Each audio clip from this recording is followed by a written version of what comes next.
Welcome to this video. Next we will analyze the relationships of the migration with dollarization. To explain this topic it is divided into different topics which are the oil boom, foreign debt crisis, securitization, political stability, and dollarization until migration. The oil boom began in 1928, but it wasn't a significant income for the country since its item did not exceed 6% between 1916 and 1972. Oil exploitation stopped and it was only extracted for the domestic market. In the Velasco Ibarra government, it was possible to recover what was sunk in the hands of industries with the so-called hydrocarbon. Later, in 1972, the armed forces carried out a coup. So, Guillermo Rodriguez Lara came to the power. The effects of the oil boom had increased in GDP in Ecuador, which caused the country to be more stricken for exports in investment.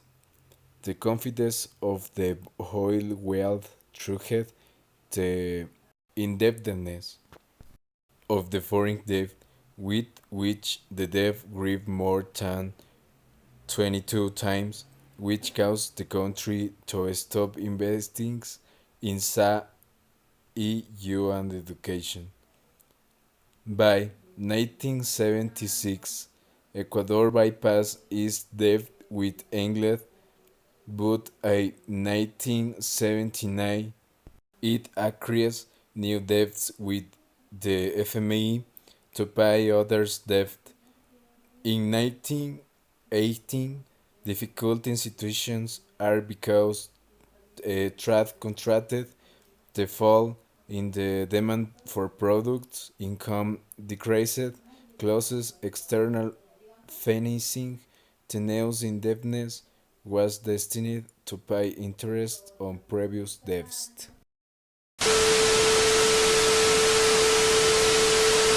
In 1983, the government of Osvaldo Hurtado assumed the private debt in dollars in exchange for the paying the equivalent in sucres.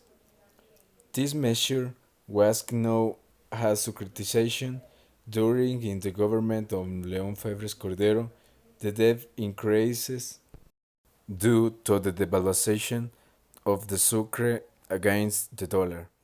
In 1993, during the government of Sixto Durán Ballén, the creditor banks proposed the application of the Brady Plan as a mechanism to reduce debt through exchange. This caused a speculative business on the part of financial entities, which increased the price of the dollar and the devaluation of the sucre. The year 1999 was the worst year in the country since the debt demanded payment of the 75% of the state's income. Because the crisis no project seeks a solution, the economy problems that basically affect the poorest people and the middle class. Also, we through a crisis of mismanagement. Abdallah Bucaran Ortiz had power from 1996 to 1997. The reason why his mandate did not last long was because the National Congress declared his mental incapacity to govern. Later, Jamil Mawad ruled from 1998. Hoy asumo la presidencia de la República en un país que ha sido golpeado por todos los desastres. Y yo no he sido elegido presidente por el pueblo ecuatoriano para presenciar la disolución del Ecuador. Yo he sido elegido presidente para evitar que este país acabe de hundirse. 2. 2000, the Confederation of Indigenous Nationalities and insertion of part the armed forces among the Colonel Lucio Gutierrez when the deposed Mawad. Lucio Gutierrez was ruled from 2004 to 2006.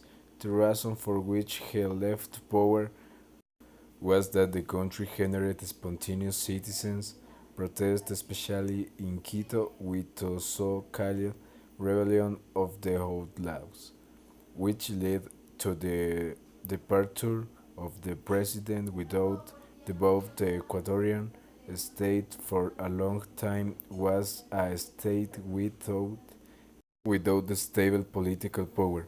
In view thence continuous departures from politics, they had to resort to the other techniques. Jamil Mawad broke out the debt crisis on financial institutions, granted funds credits public to the bank proven to avoid bankruptcy.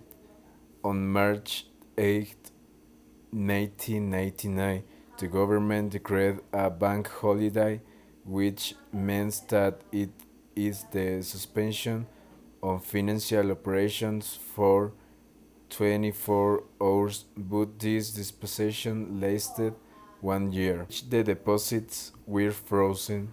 The 70% of the banks declared bankruptcy and were seized by the state. Meanwhile, the sucre continued to devalue against the dollar. No nos dejen, por favor. ¿De qué vamos a vivir? Somos gente honrada, gente del pueblo.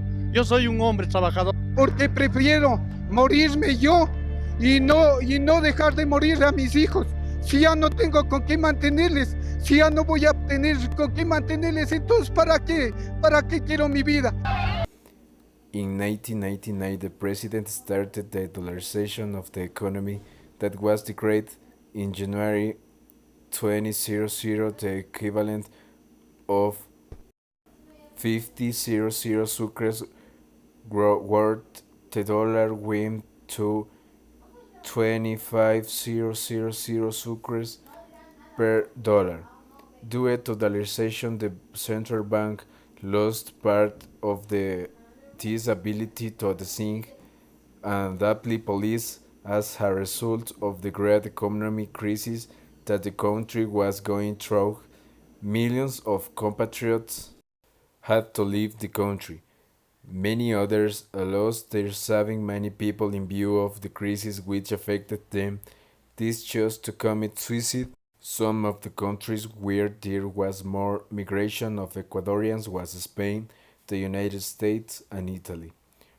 For years, migrants injected billions of the dollar to the Ecuador, becoming the second source of foreign currency of the country, after oil. By 2008, more than 1.5 million Ecuadorians has migrated to the United States and Europe. The main province of Azuay and Cañar, which lived of agriculture, were the initial one for migration, in many cases clandestinely due to coyoterism.